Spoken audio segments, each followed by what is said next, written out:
I'm good, thank you. 7 fights in the PFL, 7 finishes. A lot of weight on your shoulders for this one. A lot of buzz kind of going around. What are you hoping to show us in the fight on Friday? Just show exactly what I do every time, that I'm getting better and better. I'm still taking out these opponents exactly the same, and yeah, just making sure that the fans enjoy the performance. I think that's the main thing. I want to go out there and make another highlight reel for sure. You've been training with American top team and surrounded by some of the best fighters in the world. How has that kind of helped you train for these bigger challenges? Yeah, my move over to American Top Team a few years ago was the best thing I ever did, inside and outside the sport. But especially this year since I moved there permanently, I got my own place, and I feel like the time that I've spent there, not going home, just staying locked in straight after each fight, and getting back to training, and I feel like I've really developed a lot, especially this year because of that. So the people that I'm working with there is such a high level, so it's hard not to get better if you take yourself to every class and work with everyone. So I knew that I would be able to improve a lot with them. Yeah. Obviously, Jen's coming off her first loss of her career. In your preparation for the fight, do you study those losses at all? Yeah, no, I study the fighter a little bit, or my coaches do anyway, and they feed to me. I watch a little bit, but with her coming off a loss, she's probably going to be even hungrier to get the win back. So I'm expecting her to come for a good fight, and I've kind of not studied too much of what she does. I never really do, because I feel like people can change each fight depending on who you're against. So I've definitely taken note of a couple of her different fights, and I'm still going to expect something a little bit different when I get in there as well. So I'm prepared. Dakota, earlier today, I asked Liz Carmouche kind of just what she thought about the other side of the bracket and what she thought of you, and she brought up her side of the bracket being a bit tougher, and that she didn't feel like you would experience a real challenge until you met her. What are your thoughts on that? Yeah, no, that's fine. If she likes to think, because Talia or Taylor's been around a lot longer, she's been in the UFC, that she's going to be tougher, okay, that's fine. She got a split decision against Jenna Bishop, so, I feel like I am on their level for sure, but if that's what she wants to think, that's absolutely fine. I'm not here to change her mind, I'm just here to fight her, so.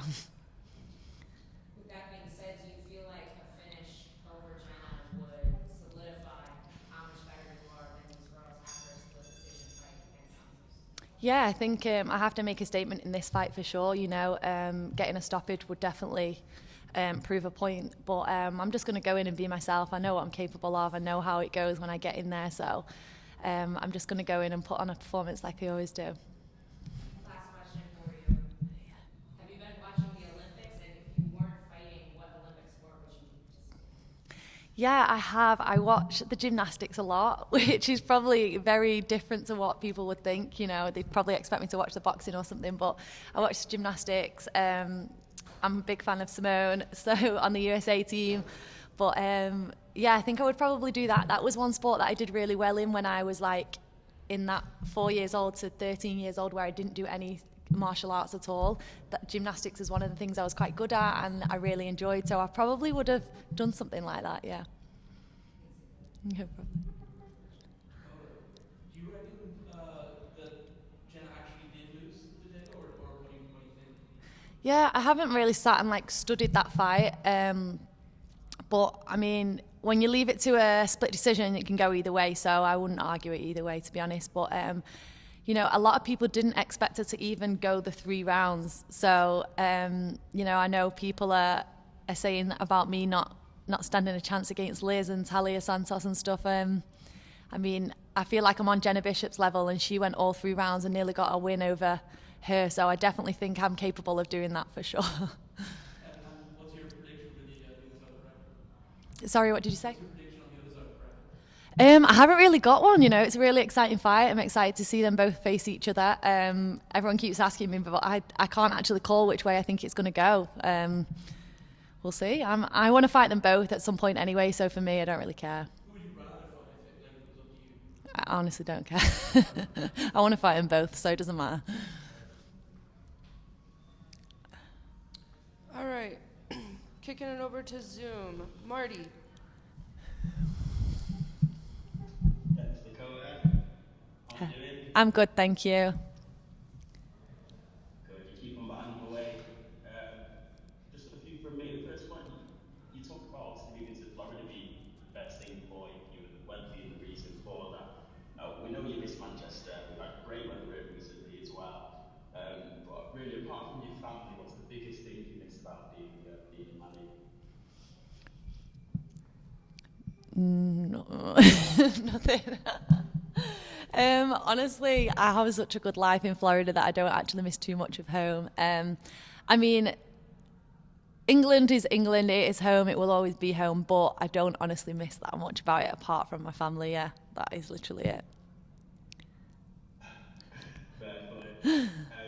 And obviously you've been in the European tournament as well, but now that you're at this stage in the global season, how much harder is the tournament format in a global season than in the in-season? I mean, it's a lot more intense for sure. Obviously, the European is only 3 rounds, it was spaced out quite a lot throughout the whole year, whereas this is like from April to November, 4 fights, so it's very much different. But I've really enjoyed it and I've coped with it quite well. I feel like my team's very experienced with the whole PFL seasons. You know, they've got a lot of athletes that have done it before, so they've really navigated my training plans and my recovery and my training very well. You know, I've known when to push hard, when to pull back, when to rest. You know, so it's worked out really well for me, and you know, I've actually really enjoyed the season. No, so the last one from me. You were on Instagram Live earlier on this week with Cody, and I asked him if this is the best he's seen you in camp, and he said yes. So I just wanted to ask you, do you attribute that to you being more focused, or is it just an accumulation of experience and skill?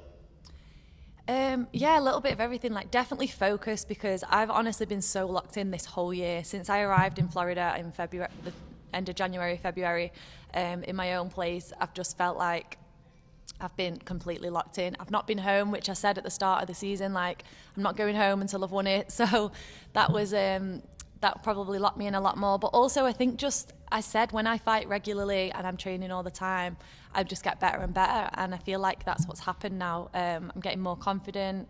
My skills are progressing a lot. Obviously the fight experience, even though I'm only getting around, I'm getting used to the nerves, you know, dealing with all that, because that is all part of it, the mental side of it. So I think just everything all together has definitely helped this year. Nice, best of skill for Friday. Thank you. Mike. Dakota, you kind of just mentioned it, but having been a part of the PFL, UK League, what are the biggest differences, or is your experience there helped you throughout this global season? Say that again, sorry. Yeah, it's has your experience with the PFL Europe League helped you with this global season? Yeah, definitely. I think it prepared me. As well, like they keep putting me co-main event here, so this is the second co-main event I've been, so there's a lot of pressure and you know, a lot of media to do and things like that. So it was kind of, last year prepared me for the bigger crowd and more media and things like that, and then this year is kind of, you know, kind of just kept going bit by bit a little bit each time. So it definitely helped for sure, yeah. We've seen you become really a prime example of someone who can be in the PFL Europe season, make their jump into the global roster, and become a future star with the PFL. Now with the PFL announcing, you know, Europe, they did MENA this year, and they launched PFL Africa, all joining up with Europe. As someone who's come from PFL Europe, how do you feel these other international leagues PFL is doing will help bolster talent worldwide? Yeah, I think it's amazing, you know. They really capped on a market in Europe that, you know, I feel like a lot of shows were missing, so I'm sure they'll do that with the other ones now. And last one for me, I do believe that the winner of this, you know, regular playoff will become the female face of the PFL. Is that something you're ready to embrace and step on, and not just be someone who's easily marketable, but you're a champion and you can be the face of this organization?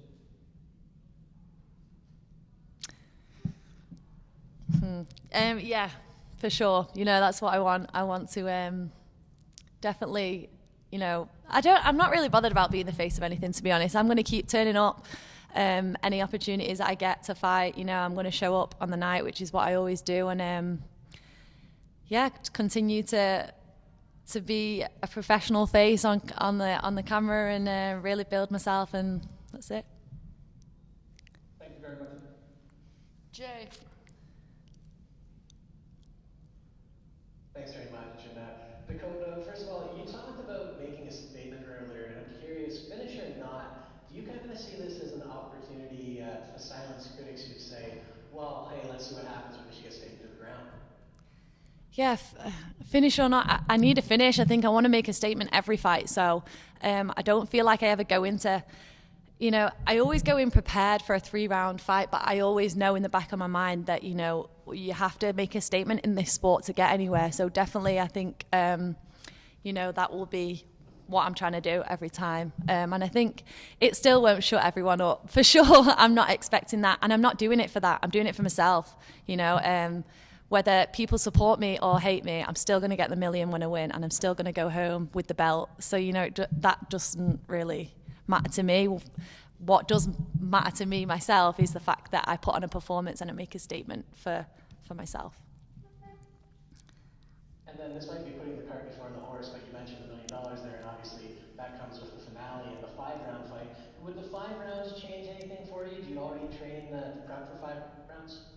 Yeah, no, it won't change anything. I mean, I say that, but you have to change a little bit, you know, because you are fighting 5 rounds. That is tough. But as for like training wise, I'll be like fully prepared. You know, it's not something that, you know, I'm not able to do. I could do 5 rounds now, so, you know, for me, it's not going to be much difference. It's just another 2 rounds to showcase my skills, for sure. And last one for me. When you look at the other side of the bracket, do you have a preference for who you might fight moving on? No, I don't really care. I want to face them both at some point anyway. I think they're both well-respected women, so I feel like both of them would be a good fight. Thanks very much. Best of luck. Thank you. Mills. How's it going, Dakota? It's MMA Locker Room on Sports Radio. How are you feeling today? I'm good, thank you. It seems like right now in the MMA landscape, there's not a lot of people that a lot of people want to tune in to watch and see on the women's field, except for you. And it seems like you're taking the same footprints that the other women did take. Like when Ronda Rousey dominated UFC with her finishes, when Taylor Harris dominated the PFL cage with her ways of finishing, and Amanda Nunes and Chris Cyborg. Do you feel like you're ready to fit into those shoes and walk in the same steps that they took? Yeah, definitely. I will 100%. You know, I feel like right now I'm stepping into them shoes and I'm dealing with it really well already at the level I'm at. So in the future, I'm sure I will carry on to do that when it's my time. And, you know, that is obviously the plan to keep performing and be a big name in the sport. But because of my performances, yeah. When you got an undefeated record like yourself, where do you get that confidence and that hunger to keep going out and strive for more? I'm just a very competitive person. I think I put everything into what I do. My mum's always taught me, same with my dad since I was younger. If you're going to do something, you do it with 100%. You know, you don't do things half-heartedly. So I'm in the gym giving it 100% every day. You know, this camp, my last camp, I didn't miss a session. I'm there constantly. So, you know, that's just the mindset I have. And luckily I've been brought up with parents that have you know, put that inside of me, I suppose, and made sure that I stayed focused. And I'm very lucky to have that kind of dedication. But I feel like that's what martial arts brings to a lot of people. You know, that's why I always say to put your kids into, you know, some kind of martial arts, like from a young age, because I feel like it gives you a lot of qualities. Even if you don't want to be a fighter, you know, it makes you very dedicated, focused, gives you, you know, goals, gives you a drive, you know. So I think it's just things that I've learned through being in this sport, for sure. Thanks for your time, Dakota. No problem. All right, that is all I have for you today, Dakota. Thank you so much. Thank you, guys.